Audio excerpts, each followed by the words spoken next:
शेखर के साथ वैवाहिक बंधन में बंधने के बाद अर्चना मायके से रोते बिलखते विदा होकर ससुराल की देहरी पर खड़ी थी।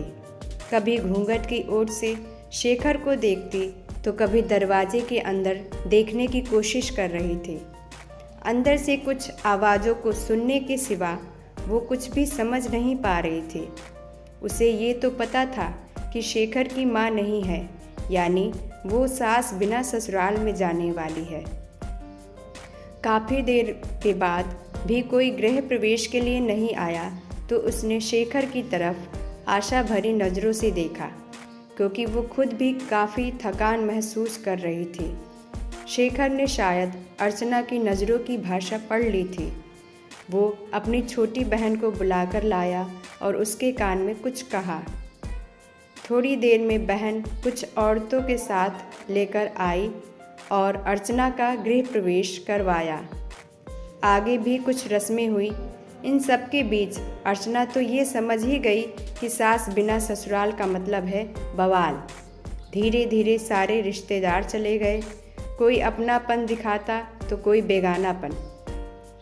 सब अपने अपने तरीके से अपना और दूसरों का परिचय दे रहे थे। अर्चना कभी इनकी तो कभी उनकी बातें सुनकर परेशान सी हो रही थी। लेकिन धीरे धीरे ससुर, पति और 2 छोटी नंदों के साथ अर्चना अपनी गृहस्थी की गाड़ी को रास्ते पर लाने का प्रयास करने लगी।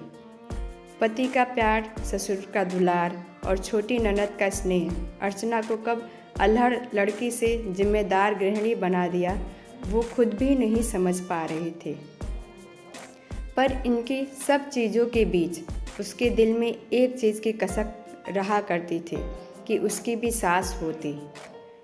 शादी के समय सारी सहेलियां उसे काफ़ी किस्मत वाला मानती थीं कि चलो ससुराल में सास की किचकिच नहीं रहेगी। पर सच्चाई तो ये है कि जिस घर में सास ना हो उस घर में आने वाले सारे लोग सास ही बनने की कोशिश करते हैं। अर्चना भी इस बात को समझती थी। तभी तो दिल ही दिल में फैसला कर चुकी थी कि वो अपनी बेटियों की शादी सास बिना ससुराल में नहीं करेगी।